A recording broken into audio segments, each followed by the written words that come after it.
Still here? Go home before you start smelling like old people. My husband and I were at our son's housewarming celebration. He had become the president of his company. As we were there, our daughter-in-law emerged from upstairs, speaking to us with a tone of arrogance, hurling insults our way. Our son stood up. It looked like he was about to intervene to stop his wife's verbal abuse. But beside me, my husband muttered under his breath, "Should we just bring this house down?" His words caught the daughter-in-law off guard. She let out a mismatched, "Huh?" Little did she know, it wasn't just the house that might come crumbling down. It was her life, too, though she couldn't possibly imagine it at the time. I am Martha, about to turn 64. Married to Damien, we've lived a happy life in this home. Blessed with 2 sons, Chaz, our eldest, and Dennis, our second. They've grown up to have families of their own, each leading respectable lives. All my husband and I want is to spend the rest of our lives in happiness. However, there's one thing that's been worrying us. It was about Chaz's wife, Ela. Since our first meeting, I never got a good impression of her. At 24, Chaz's wife came to introduce herself for marriage. She greeted us at the entrance, but her face lacked any smile. Ela, right?" I asked for confirmation, having never been properly introduced. Her reaction was anger. "What, does Chaz have other women or something?" she snapped. Both Chaz and I were taken aback. "What are you talking about? Of course not." Chaz hurried to clarify to her. "Then why the need to confirm my name?" Her temper flared, and they started to argue right there in the entrance hall. "I'm sorry. It's my fault for saying something unnecessary." I intervened, flustered, trying to stop their fight. Though I thought their young age might be a factor in her lack of common sense, I hoped that in time, as they settled into marriage, this would all become a laughing matter.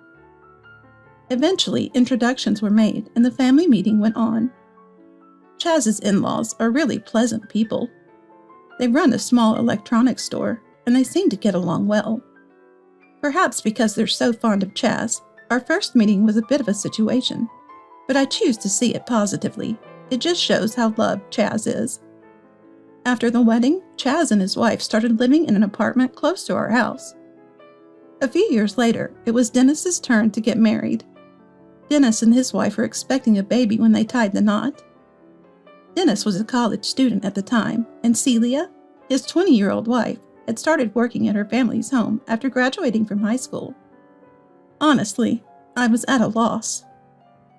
My husband and I were anxious about what kind of person would come into the family, but at the first greeting, Dennis's wife brought a gift and introduced herself politely at the entrance. I was taken aback. I had thought that Chaz's young wife was just immature, but Dennis's even younger wife was so well-mannered. Though I had my reservations about how their marriage came about, she turned out to be a very lovely and kind person. She visited our home many times before the wedding. Even heavily pregnant, she offered to help out. Of course, we wouldn't let her do any work, but I remember being touched by the gesture.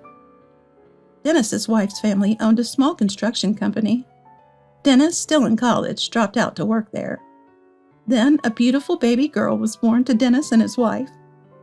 When the child was half a year old, they decided to have a wedding ceremony, though it was a bit late. Of course, Chaz and his wife attended, but Chaz's wife had a sour expression all day.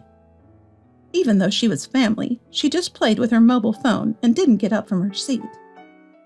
Both my husband and I wanted to speak to her, but her demeanor screamed, "Do not approach."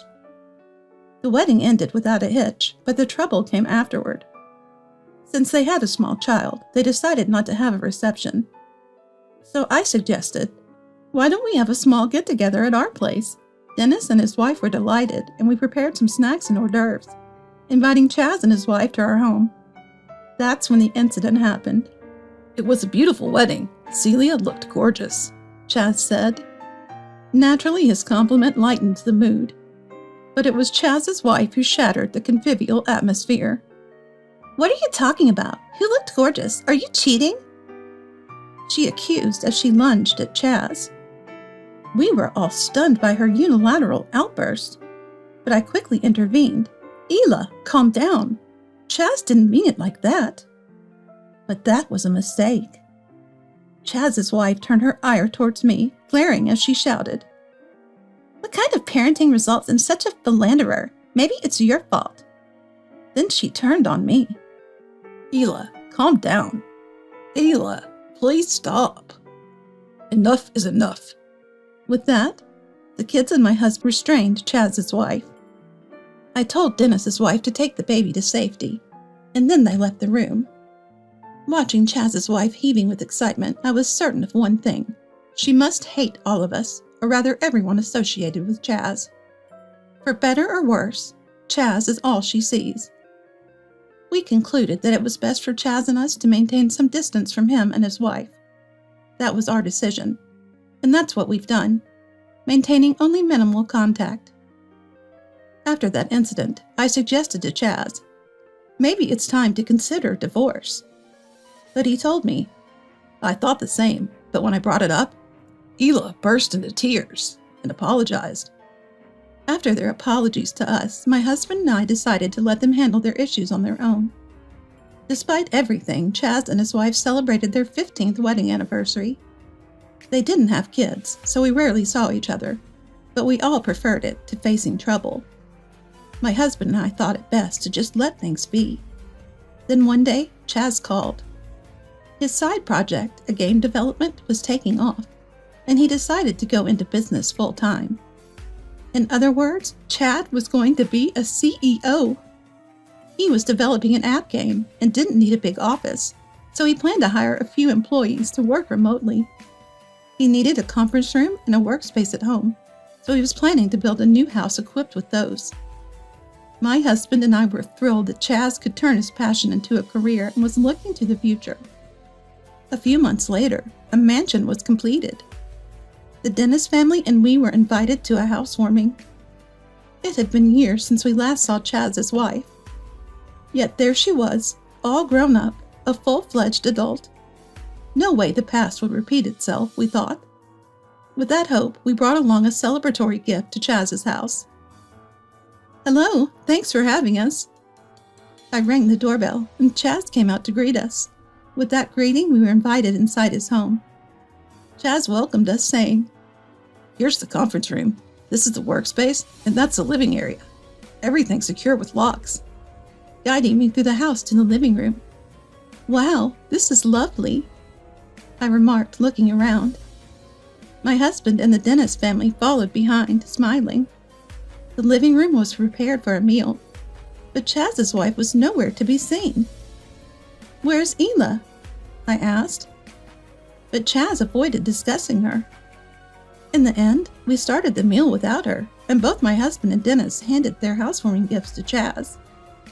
"You didn't have to go through all this trouble," Chaz said, embarrassed yet grateful, accepting the gifts with thanks, following Dennis's assurance that it was for a celebration. Dennis's family had grown by one since that time, the oldest now in elementary school. The youngest is still 2. Both are dazzled by the new home. It was during these happy moments. A noise came from upstairs, followed by the pitter-patter of footsteps and the sound of someone coming down the stairs. "Is that you, Hila?" I called out to Chaz, but Chaz didn't respond. Then, as she walked into the living room, she frowned upon seeing us. "Hila, hello, long time no see. Sorry for intruding," I greeted her. Yet she remained surly, and then she said to us, "You're still here? The old people smell is going to linger. Leave already, The atmosphere, once cordial, turned icy. "Hey, Hila, that's out of line," Chaz scolded his wife. But his wife didn't seem inclined to accept the rebuke. "But it's true. This brand new house is getting tainted because of them. I told you not to invite them. You get that? You're a president now. We don't live in the same world as these old fogies who can't retire or the average Joes who dropped out of college and got married because of pregnancy." Dennis's family and I were lost for words. Even the grandchildren in elementary school were stunned. I made excuses for her, blaming it on youth or her love for Chaz, but I was wrong. She lacked something fundamental as a person: warmth and kindness towards others. She loved not Chaz, but herself the most, and her status as a president's wife was paramount. I was furious. I couldn't stay silent. Right as I was about to retort, my husband, who'd been listening to Chaz and his wife's quarrel, let out a sigh. He's usually so calm and kind-hearted. It was then that he spoke. "Shall we just tear this house down?" At my husband's words, Dennis's family, I, and even Chaz looked at him in shock. No one could believe those words came from him. Amidst this, only Chaz's wife let out an off-key. "Huh?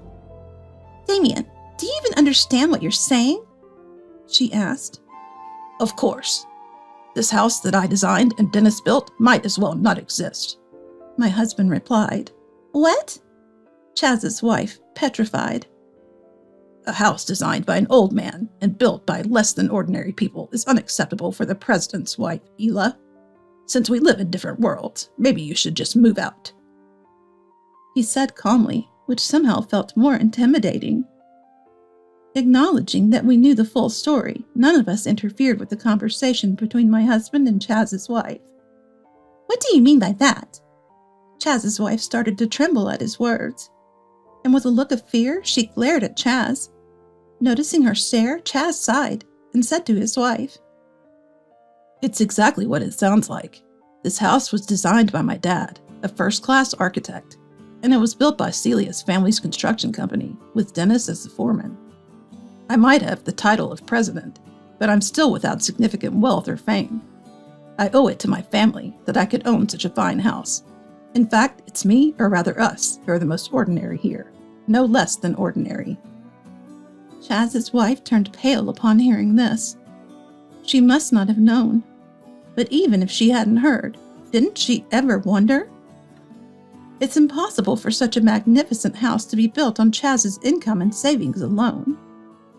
My husband didn't charge for the design, and Dennis's family's construction business, run by his wife's parents, probably didn't make much profit.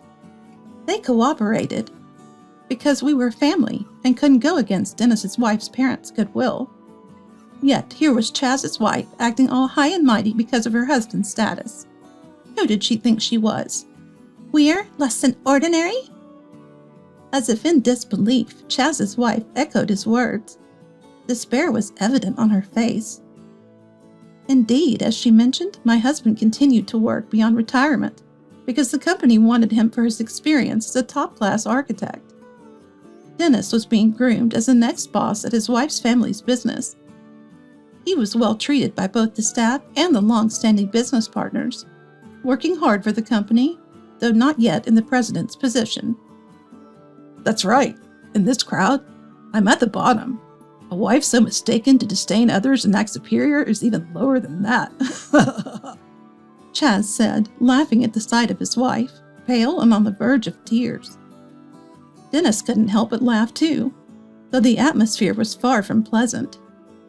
Dennis's wife, quick to pick up on the mood, took the grandchildren out to the nearby convenience store. She was truly observant and considerate. "If you understand now, apologize to Dad, Mom, and Dennis." Chaz stopped laughing and yelled at his wife. "What do you mean? Am I really that bad? You always take their side. A husband should naturally stand by his wife." But Chaz's wife, unable to accept the situation, was defiant. "You're right about that, but if the wife is wrong, it's also a husband's role to point it out, right? You are wrong. If you have a complaint, you're welcome to stop being my wife right now." Seeing Chaz genuinely display his anger must have been a wake-up call. Chaz's wife, picking up on the cue, dramatically changed her tune and knelt down as if on cue. "I didn't know. It's because you never told me." She was playing the tragic heroine. And intoxicated with her own act, she turned to my husband and me and uttered a deep apology. "I truly apologize for the disrespectful things I said." We watched Chaz's wife without a hint of sympathy, our faces unimpressed. Her overly dramatic apology didn't resonate at all, and it was too late for sorries. I was never going to accept the kind of insecure apologies I'd heard before. Watching Chaz's wife's demeanor, Chaz turned to us and asked, "Dad, Mom, what do you think? Am I being too harsh? Is something wrong?" My husband looked at me as well. He probably realized I too had something to say to her. I let her have it. I just couldn't forgive her earlier comment. "No, you're right, Chaz. If a wife insults her family, it's a husband's role to call her out on it," I said. "I will reflect and change my attitude going forward." Chaz's wife continued her poor acting. I couldn't help but feel astounded. "No, Ela. It's not the first time you've been rude to us, is it? Didn't Chaz tell you each time? No, he must have cautioned you after each word you said." "That's—" At my words, Chaz's wife clenched her lips, turning pale. I continued. "I don't want anyone in our house who mocks my husband and son. It's better for us both to cut ties now." "Martha!" Her voice was a desperate plea. Married for 15 years, it was the first time she called me Martha. "We live in different worlds." I threw her own words back at her. At that, Chaz's wife slumped to the ground, curling up as if her soul had left her body, frozen in place. She must be regretting her actions a bit now. Being told we live in different worlds seems to have hit Chaz's wife hard. It's ironic that she felt so damaged by her own words. I thought this, but Dennis said, "Mom, that was really cool." It seemed like a well-deserved boomerang had hit Chaz's wife. Eventually, Chaz decided to divorce her. She had seemed so in love with Chaz. I thought it would be difficult, but she signed the divorce papers easily, after just a few days of arguing. When Chaz suggested, "If you want to stay with me, Ela, work and pay your share for this house we got cheaply," she became furious. Apparently, when they married, Chaz had mentioned he wanted his wife to be a homemaker. Misunderstanding that being a homemaker meant living an easy life, Chaz's wife became anxious that she might lose her position someday. Instead of supporting Chaz and growing as a wife, she began to restrain him. Moreover, she avoided having children, claiming it would be too much trouble. It was clear that Chaz's wife loved herself more than Chaz. Her arrogance grew, alongside Chaz's success as a CEO, and this time her high and mighty attitude led to her downfall. "I'm sorry. I'll do anything. Please forgive me." In the end, Chaz's wife cried and begged. But when Chaz responded, "Okay, Ela, work and pay your fair share for this house, despite getting it cheap. Isn't that what sincerity is?" She turned red with rage and lashed out. "Work? That's not what you promised when we married. This is fraud." Chaz seemed completely exasperated by what he heard. He had realized for a few years that his wife was clinging not to him, but to the lifestyle that allowed her to live without working. He had subtly suggested that she get a job or find a hobby to get out of the house. But then she accused him of having an affair. In recent years, even talking to a woman at work would bring complaints, and this control was starting to affect his job. Mentioning family would sour her mood, and naturally their conversations had dwindled. He regretted letting her have her way for 15 years, but he could only be glad he had realized the truth now. There was still a lot of life ahead. Chaz could restart his life anytime he chose. After getting booted by Chaz, Ela grudgingly went back to her childhood home. Startled by the news, Ela's parents immediately got in touch with Chaz to hear his side of the story. It was then they first got wind of what had happened. Being sensible folks, they didn't take kindly to their daughter's misconduct. Once they learned about the offense to us, they brought Ela along with some sweets to offer as an apology to our doorstep to make things right. "There, apologize," they demanded in front of us. "No, it's quite all right. An apology won't undo the divorce," my husband responded. "Of course," her parents agreed. "We can't ask you to accept a daughter who has shown such disrespect to a wonderful family. We will re-educate her properly. We apologize for any trouble she has caused." "We were unaware and are truly sorry," they said with deep apologies. Watching her parents, Ela seemed to squirm in discomfort. Her folks, incensed by her reluctant demeanor, insisted she apologize, practically dragging the words out of her. It felt like a schoolchild being made to say sorry. But she wasn't a schoolchild. She was an adult woman, divorced and back home. The thought of her elderly parents apologizing for her actions was heart-wrenchingly pitiful. "Please, really, it's fine. Raise your heads," I said, showing concern for Chaz's wife's parents. After the fallout, Ela found herself barred from her parents' home and was obliged to sign a lease for an apartment in the neighborhood. She's working now, paying her own rent. Dennis's wife reportedly saw Ela working at the supermarket.